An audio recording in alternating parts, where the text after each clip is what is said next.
अली हर रात सोने से पहले दादी से कोई ना कोई कहानी सुनने की जिद करता था। दादी अम्मा, आज मैं तुम्हें इमाम हुसैन का ख्वाब सुनाती हूँ। दादी अम्मा बोले, बेटा, 4 मुहर्रम को एक रवायत है कि इमाम हुसैन ने ख्वाब में नबी करीम को देखा। हुजूर ने फरमाया, तुम्हें अल्लाह के दीन की खातिर कुर्बानी देनी होगी। ये सुनते ही इमाम हुसैन समझ गए कि उनका वक्त करीब है। अली ने हैरत से पूछा, फिर वो डर गए होंगे ना दादी?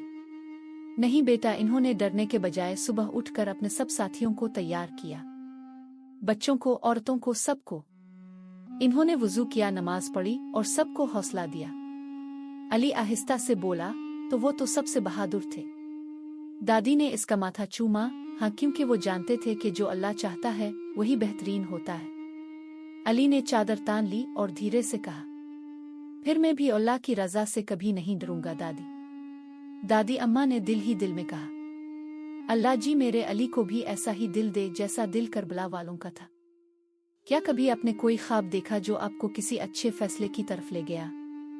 कमेंट में जरूर बताएं।